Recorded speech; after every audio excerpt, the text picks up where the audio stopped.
The defendants attempted to argue that Shepard's proposition drove them to murder by irresistible impulse. Yeah, you just, find out that somebody's gay and you just, gotta do a murder.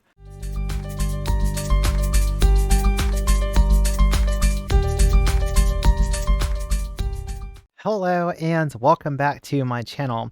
This week we are going to discuss an issue that is very relevant to the LGBT plus community. And that issue is the gay or trans panic defense. Now, if you have never heard of that, or you're like, that can't be a thing, I've got some bad news. In plenty of states, the legislature still allows the panic of discovering somebody has a queer identity can still be used as a legal defense in court to justify anything from assault all the way up to murder. So what we're going to do is I've got an article that I'm going to go over from the American Bar Association. And then after we go over this article and we can really get the legalese out of the way, then we're going to hop over and take a look at a map that is going to show you what states you need to watch out for and to be careful in. But if you don't know what this is, hopefully by the end of this video, you'll know exactly what the gay or trans panic defense is and be more than capable of discussing this with somebody because of the things that people attack our community with, arguments, that sort of thing. They very often think that this is like one of their we'll say like golden gooses or something. They always think that this argument bears fruit and it just, it doesn't. So the gay trans panic defense, what is it and how to end it? And this is written over the summer of 2019 by Alexandra Holden. The trans gay panic legal defense legitimizes and excuses violent and lethal behavior against members of the LGBT plus community. The defense is defined by the LGBT bar as a legal strategy which asks a jury to find that a victim's sexual orientation or gender identity is to blame for the defendant's violent reaction, including murder. This legally sanctioned discrimination against one's sexual orientation and gender identity must cease. So here's why and how you can help these bans succeed. In the United States, the LGBTQ plus community makes up 3.5% of the total population, yet is vastly overrepresented in hate crime statistics. In 2007, sexual orientation ranked as the third highest motivator for hate crimes. Hate crime incidents at 17% of total attacks, behind race at 51%, and religion at 18%. So literally, being gay, just being queer, is 1% less on average of the total hate crime statistics. Over the course of lesbian, gay, or bisexual people's lifetimes, 1 in 5 will experience hate crimes, and 1 in 4 transgender people will as well. Well, I am an LGBT person, and I've experienced a hate crime, and I'm a T person, and I've experienced a hate crime. So, yay! Those individuals at the intersection of homophobia, transphobia, and racism face worse statistics. Between 2013 and 2017, of the 102 known transgender people killed in hate crimes in the United States, 75 were Black or African American. Although these numbers are already highly overrepresentative of the LGBTQ plus community compared to the U.S. population, they could be higher. Often crimes against the LGBTQ plus community are not recorded as hate crimes by all official sources. I wonder why. Fears of retaliation, discrimination, harassment, or being outed to friends and family are also concerns that may inhibit LGBTQ plus victims from reporting crimes against them. And that's true.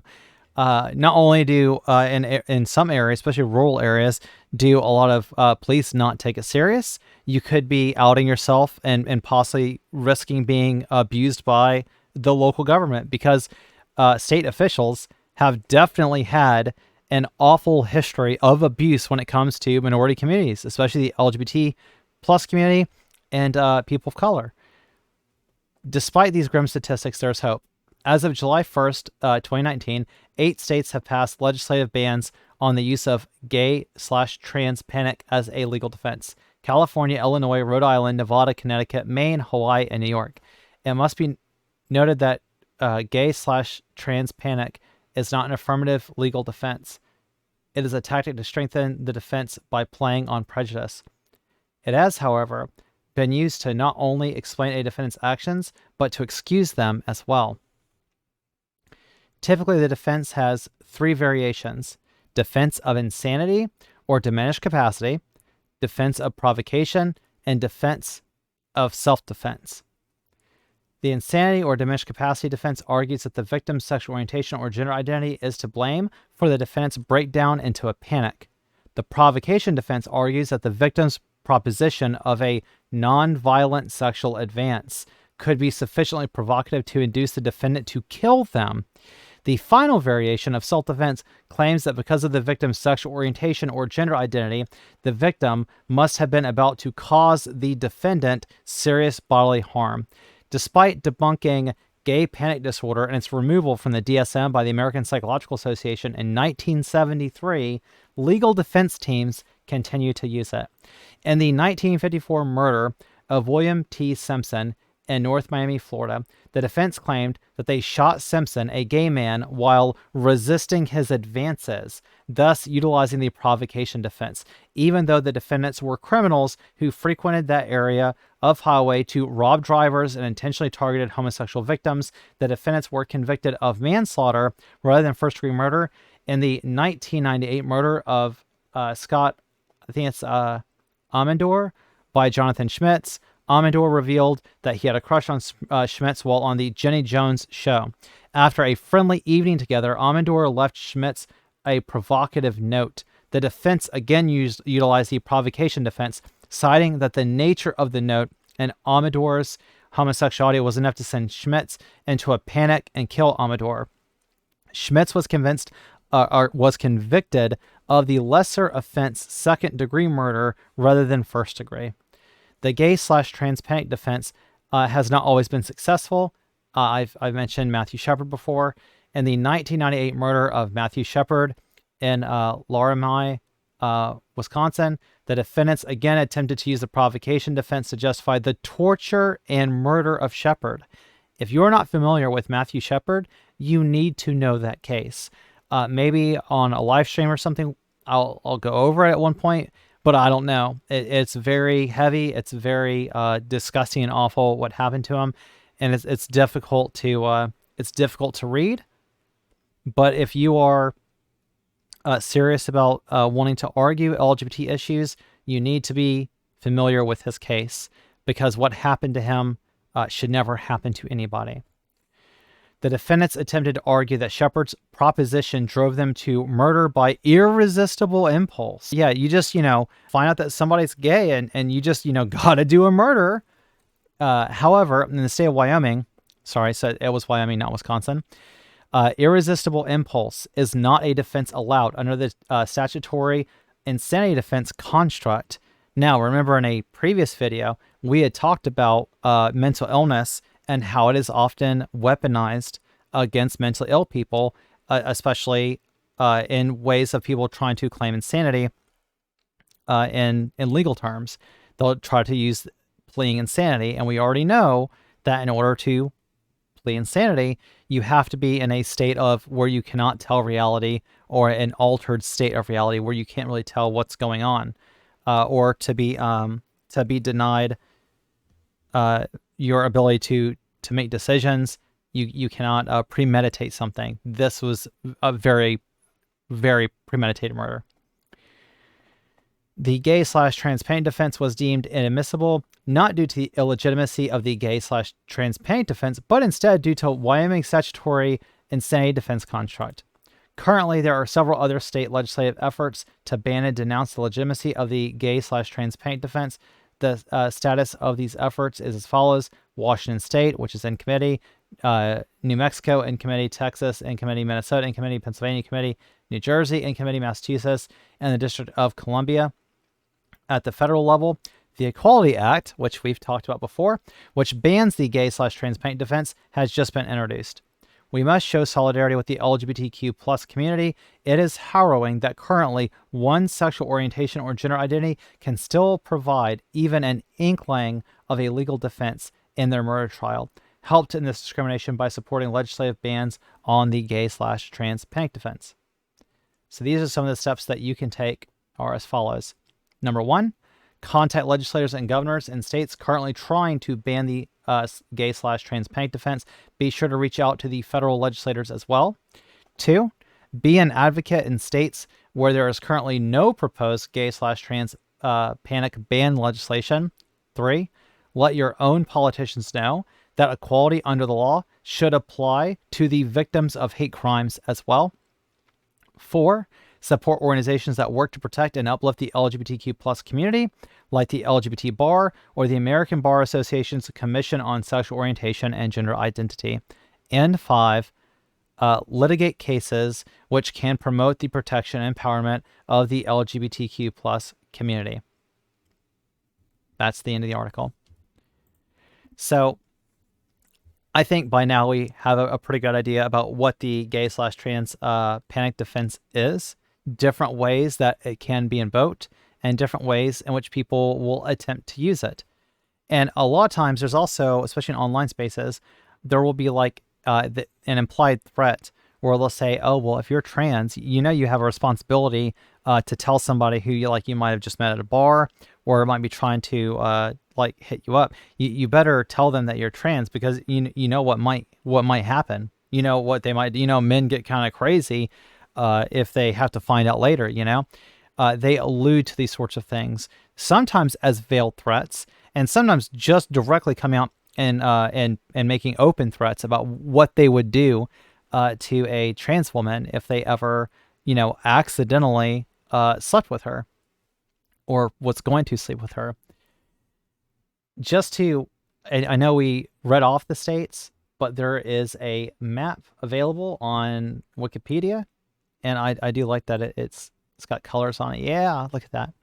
So the blue states are the states that have banned it, and the pink states, which we read just a second ago, they've got stuff considering. Now I know the one in because that article was older. I know the one in Texas failed. The one in Florida failed. The one in Georgia failed. So these did not pass. So you can already see what the map is starting to look like.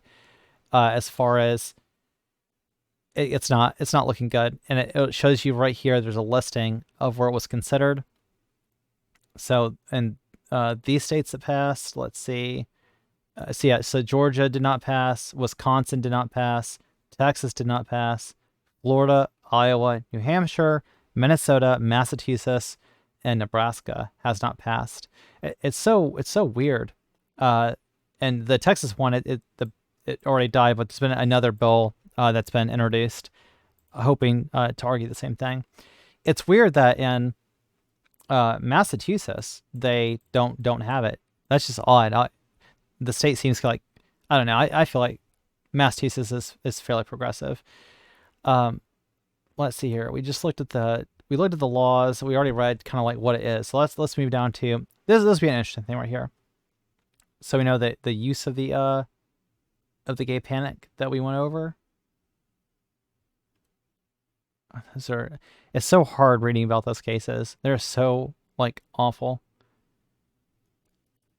I noticed that in a lot of states where it's been introduced or they've tried to write bills to pass it, it's so odd that it seems like guess who are the ones that often try to pass laws to ban it. In 2018, Senator Edward Markey, that's a Democrat from Massachusetts, and Representative Joseph Kennedy III, Democrat from Massachusetts, introduced bills, respectively, which have banned the gay and trans paint defense at the national level.